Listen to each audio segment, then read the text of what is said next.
नमस्कार प्यारे विद्यार्थियों, चलिए हम शुरू करते हैं नरेशन का पार्ट 2। अभी तक हमने पार्ट फर्स्ट पढ़ा था और उसमें हमने टेबल्स के बारे में जाना था कि टेंस और प्रोनाउन को कैसे चेंज करते हैं। तो चलिए हम आगे शुरू करते हैं। तो उससे पहले हम थोड़ा सा और चीज़ जान लेते हैं कि डायरेक्ट इनडायरेक्ट में दो कंडीशन को और भी आपको ध्यान में रखना है।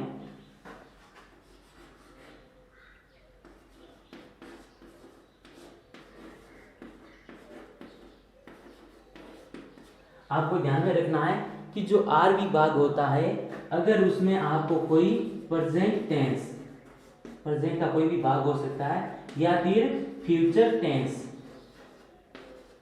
अगर आपको मिले तो, यानी आरवी में प्रेजेंट या फिर फ्यूचर टेंस होना चाहिए। अगर होता है तब आरएस में टेंस को बदला नहीं जाता है, यानी टेंस चेंज नहीं होता है।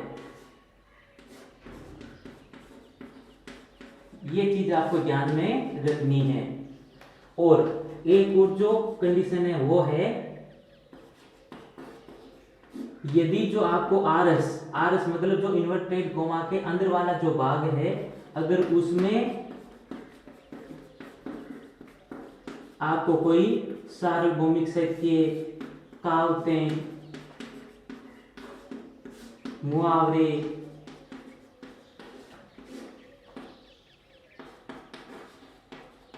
ऐतिहासिक तथ्य,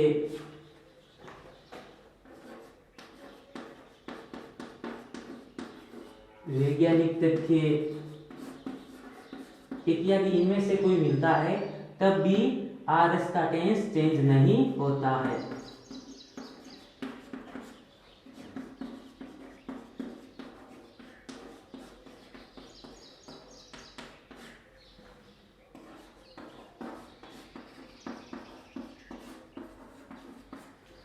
चलिए वापस देखिए, इन दो कंडीशनों को आपको ध्यान में रखना है। क्या चीज है ये? अगर आपको आरवी में कोई प्रेजेंट या फिर कोई फ्यूचर टेंस मिले तो तब भी आपको आरएस में टेंस नहीं बदलना है, प्रोनाउन है तो उसको बदलना है, केवल टेंस को हम नहीं बदलेंगे। जो दूसरी कंडीशन है वो है, यदि आरएस में सार्वभौमिक सत्य, कहावतें, मुहावरे, ऐतिहासिक तथ्य, वैज्ञानिक तथ्य इत्यादि हो तो भी आरएस में हम टेंस को नहीं बदलते हैं। तो चलिए हम इनके एग्जाम्पल लेते हैं।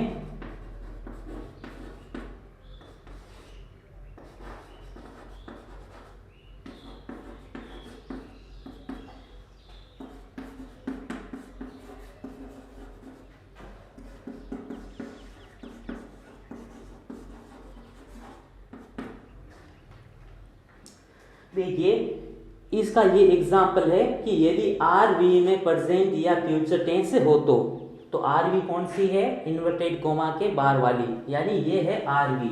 अब इसमें देखना है टेंस कौन सा आया हुआ है, राम, और साथ में आया हुआ सेज, यानी एस या ईएस कौन से टेंस में लगता है? प्रेजेंट सिंपल में। यहाँ पर प्रेजेंट की बात हो रही है, यानी प्रेजेंट का कोई भी भाग हो सकता है, प्रेजेंट टेंस होना चाहिए, तो प्रेजेंट सिंपल है। प्रेजेंट या फिर फ्यूचर टेंस हो तो हम आर एस में टेंस नहीं बदलते हैं। तो यहाँ पर देखिए प्रेजेंट सिंपल है, और उस कंडीशन में यानी हम सेज को टेल्स में चेंज नहीं करेंगे, बल्कि हम सेज को सेज में ही रखेंगे। तो इसका जो आईडीएस बनेगा ये हो जाएगा राम सेज, जो कंजक्शन होगा वो होगा हमारा गेट। यहां पर अब आगे आया हुआ है children like to play, tense कौन सा है? बहुवचन है, और उसके साथ में वर्ब की फर्स्ट फॉर्म है, यानी वर्ब की फर्स्ट फॉर्म प्रेजेंट सिंपल में प्रयोग होती है। तो यहाँ पर जो इसमें टेंस है वो है प्रेजेंट सिंपल। और प्रेजेंट सिंपल अगर हम देखते हैं, हमने चार्ट में जाना था कि प्रेजेंट सिंपल को हम पास्ट सिंपल में चेंज करते हैं, लेकिन हम यहाँ पर पास्ट सिंपल नहीं लिखेंगे। क्यों नहीं लिखेंगे? क्योंकि आरवी में क्या आया हुआ है? प्रेजेंट टेंस आया हुआ है, इसलिए हम टेंस को चेंज नहीं करेंगे। चलिए चिल्ड्रन तो सेम वापस लिख देते हैं, क्योंकि ये कोई प्रोनाउन नहीं है चिल्ड्रन। अब यहाँ पर देखिए अगर वहां पर सेड टू हो जाता या सेड हो जाता तब पास्ट टेंस होता था और हम इसको भी टेंस में कन्वर्ट कर देते। लेकिन यहाँ पर देखिए प्रेजेंट सिंपल है तो यहाँ पर हम टेंस चेंज नहीं करेंगे, जो टेंस है वही वापस रखेंगे, टू प्ले। शायद आपको अच्छे से समझ में आ गया होगा, क्योंकि यहाँ पर हमने टेंस क्यों चेंज नहीं किया, क्योंकि आरवी में प्रेजेंट सिंपल टेंस आया हुआ है। ये तो था इस पहले कंडीशन का एग्जाम्पल। और दूसरी जो हमारी कंडीशन है वो है यदि आर एस में सार्वभौमिक सत्य, कहावतें, मुहावरे, लोकोक्तियां, वैज्ञानिक तथ्य या ऐतिहासिक तथ्य हो तो इनसे भी पहले हम अगर हो तो हम आर एस में टेंस चेंज नहीं करते हैं। तो चलिए एक इसका उदाहरण ले लेते हैं।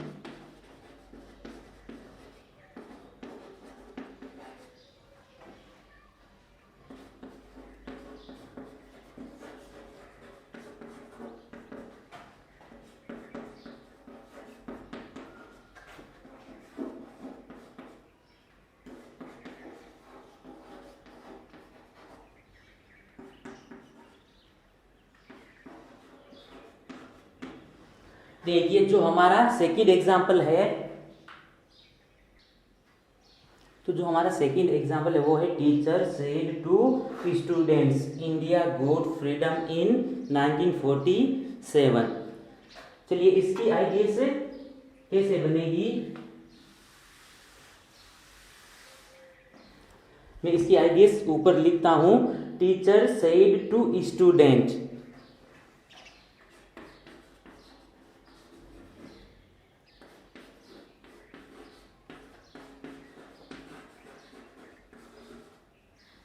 Conjunction that. अब जो आर वी में चीज थी वो हमने चेंज कर दी। अब आर एस में India got freedom in 1947, Bharat ने स्वतंत्रता 1947 में प्राप्त की। तो ये ऐतिहासिक तथ्य के कारण हम इसमें टेंस को चेंज नहीं करेंगे। आर एस में जो टेंस आया हुआ है इंडिया गॉट फ्रीडम इन 1947, तो यहाँ पर हम देखते हैं गॉट वर्ब की सेकंड फॉर्म है और वर्ब की सेकंड फॉर्म होती है पास्ट सिंपल में। अब पास्ट सिंपल किस में चेंज हो जाता है, पास्ट परफेक्ट में। लेकिन हम इसमें पास्ट परफेक्ट टेंस नहीं लिखेंगे। क्यों नहीं लिखेंगे, क्योंकि इसमें ऐतिहासिक तथ्य आया हुआ, उस कारण हम इसमें टेंस चेंज नहीं करेंगे। टेंस जो आया हुआ उसी टेंस को हम वापस लिखेंगे। इंडिया, तो जो टेंस है उसी को हम वापस लिख देंगे, गॉट फ्रीडम इन 1947। तो ये हमारा हो गया डायरेक्ट से इनडायरेक्ट स्पीच। तो ये तो दो आपको शर्त ध्यान रखनी है कि अगर आर वी में प्रेजेंट या फिर फ्यूचर या फिर आर एस में कोई ऐतिहासिक तथ्य, कहावतें, मुहावरे, लोकोक्तियां, सार्वभौमिक सत्य, वैज्ञानिक तथ्य आदि हो तो हम भी आर एस में टेंस चेंज नहीं करते हैं। तो चलिए अब आगे हम शुरू करते हैं।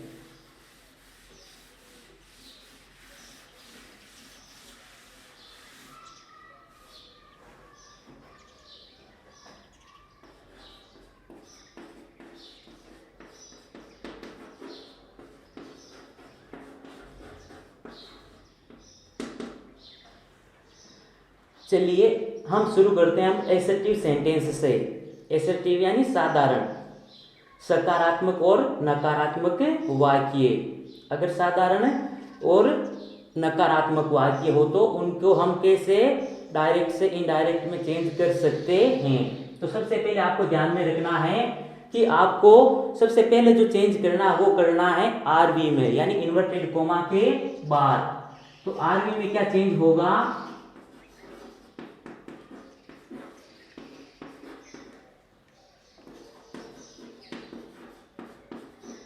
अगर आपको आर यू में सेड टू कहीं पर दिखाई देता है तो उसकी जगह आपको लिखना है टोल्ड।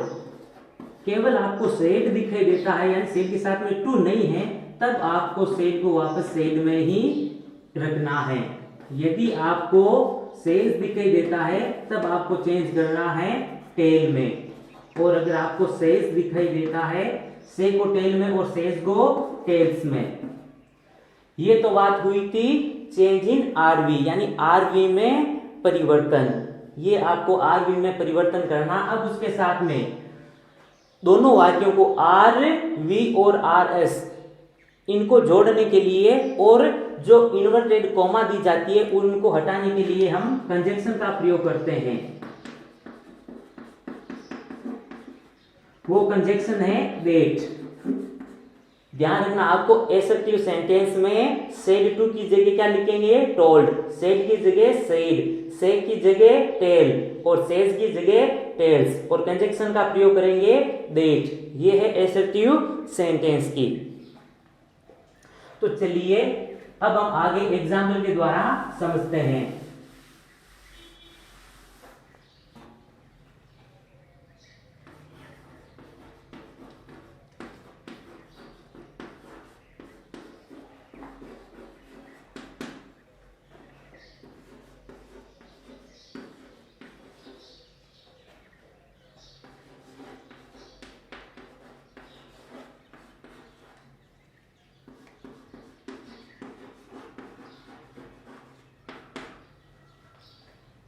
एसर्टिव सेंटेंस देखिए, एसर्टिव सेंटेंस आया हुआ आर एस में, तो आर एस में एसर्टिव सेंटेंस हो तो हम आर वी में क्या चेंज करेंगे?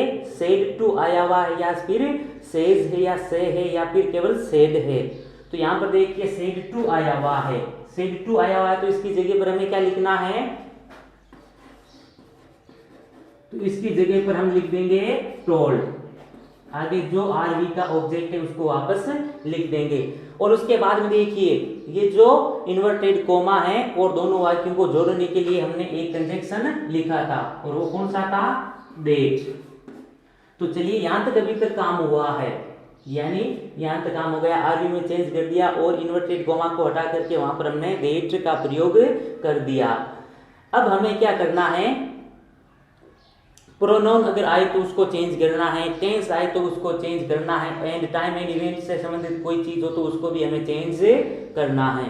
तो चलिए अब हम शुरू करते हैं। आर एस, सबसे पहले क्या दिखाई दे रहा है? यू। कौन सा पर्सन है?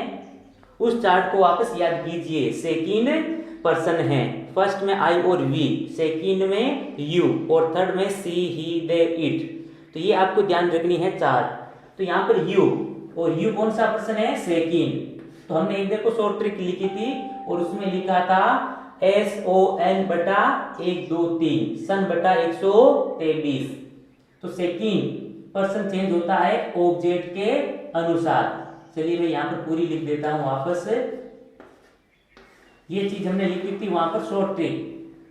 तो यहाँ पर देखिए अब ये पर्सन कौन सा है? जो नीचे 1 2 3 ये पर्सन है।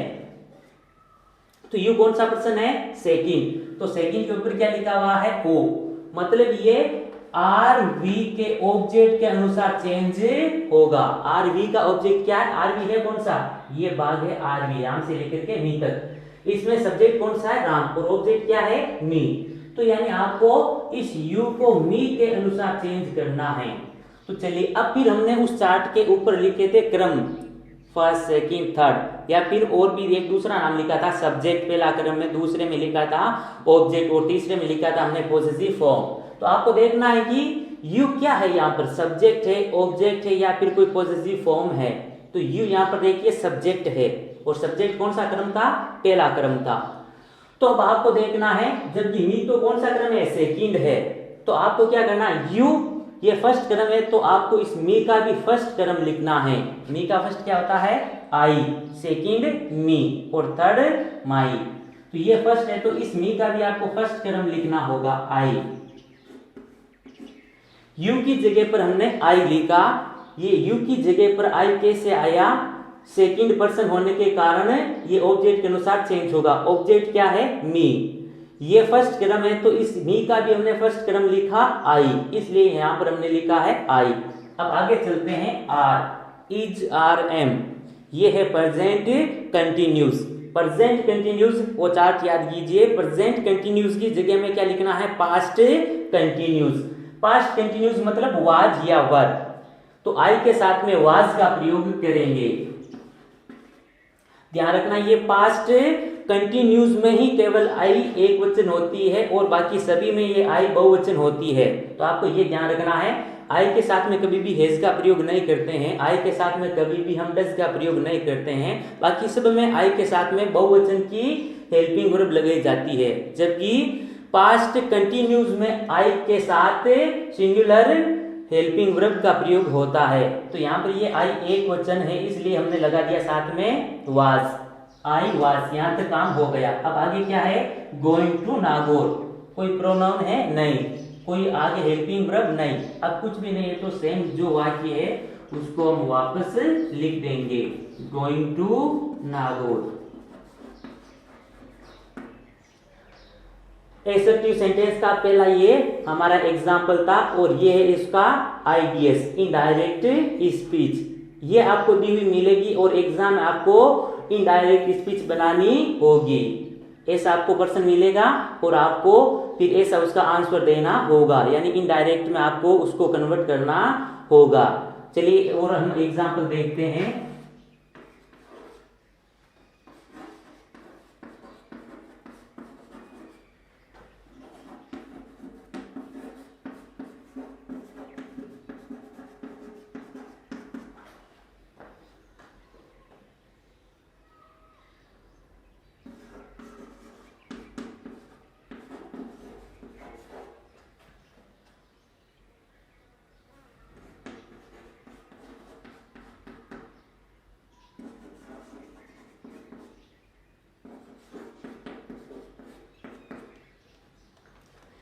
Renuka said to Suman, she is very intelligent girl।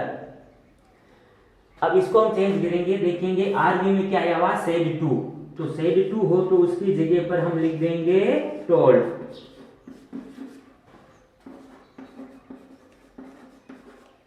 Conjunction कौन सा लगेगा, that। एसर्टिव सेंटेंस है, एसर्टिव सेंटेंस में कंजक्शन लगता है that। चलिए अब आगे हम चेंज करते हैं, कोशिश कीजिए अब आप भी साथ साथ में इसको चेंज करने का प्रयास करें।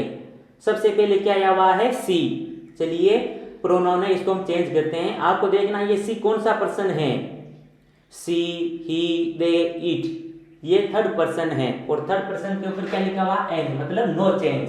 तो इस सी को हम चेंज नहीं करेंगे, सेम वापस हम सी लिख देंगे।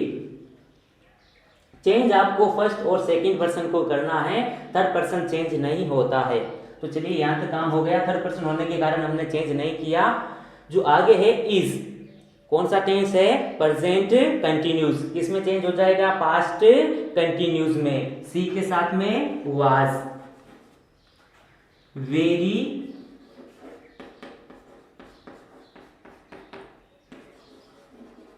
Intelligent girl.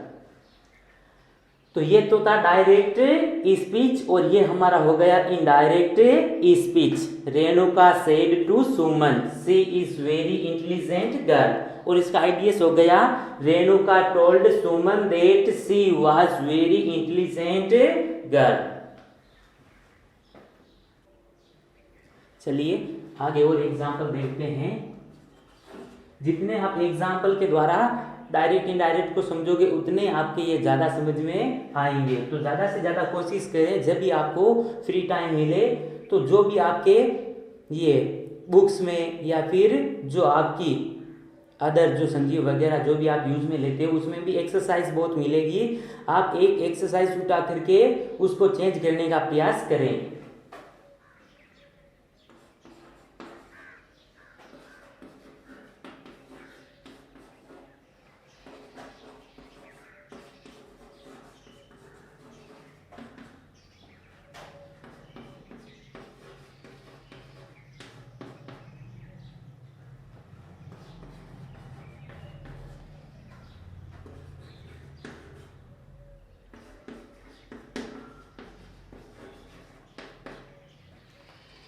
चलिए थर्ड एग्जाम्पल देखते हैं। He said to my father I do not tease my friends.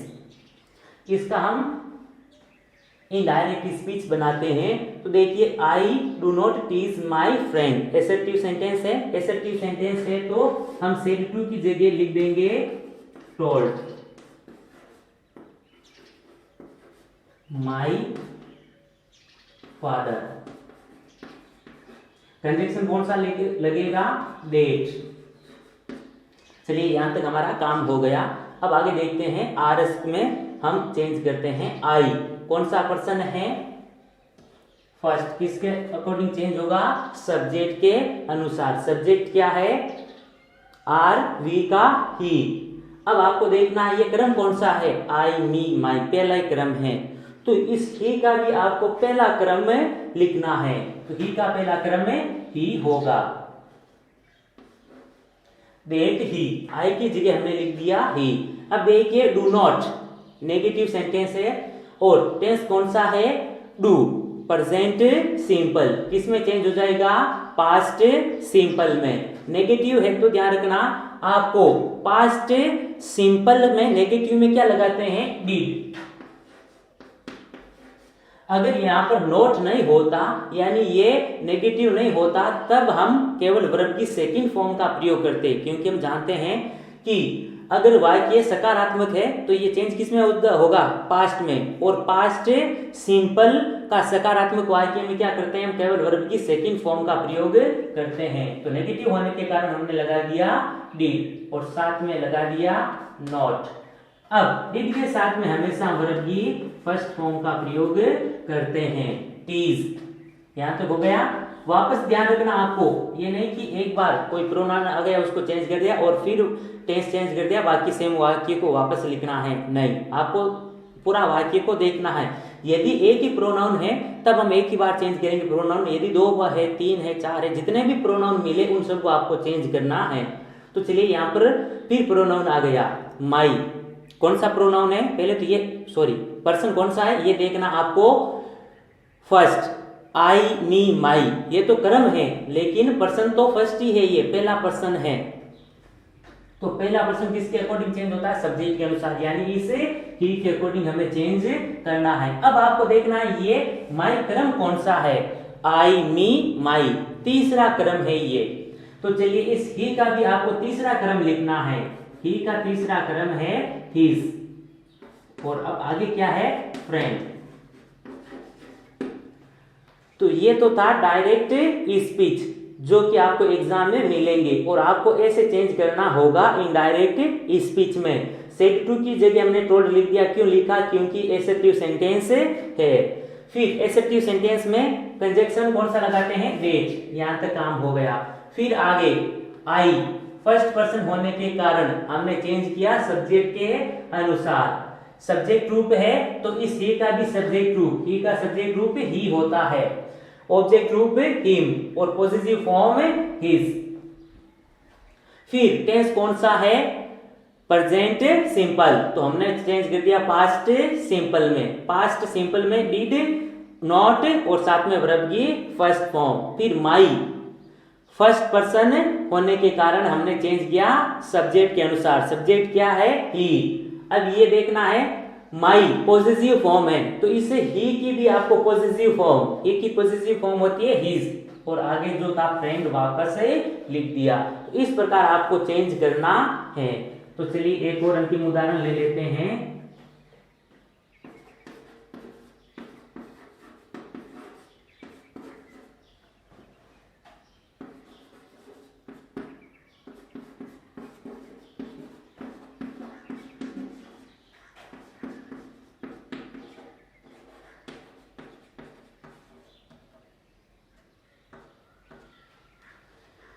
She said to me, I can solve this puzzle.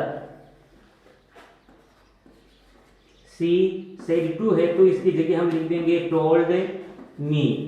Conjunction जो लगेगा वो है that। तो चलिए जल्दी से चेंज करते हैं। I कौन सा पर्सन है? फर्स्ट। किसके अनुसार चेंज होगा? सब्जेक्ट के अनुसार। सब्जेक्ट क्या है? सी। अब हमने चार्ट में जाना था कैन आए तो उसकी जगह आपको लिखना है कुड। सोल्व। और यहां पर हमने दिस की जगह क्या लिख देंगे? डेट। जो हमारी थर्ड चार्ट थी दिस की जगह क्या लिखते हैं? डेट, इसलिए हमने दिस की जगह डेट लिख दिया और आगे जो है पजल उसको हम सेम वापस से लिख देंगे। तो ये था हमारा एसेप्टिव सेंटेंस। यानी एसर्टिव सेंटेंस की कैसे इनडायरेक्ट स्पीच बनाई जाती है।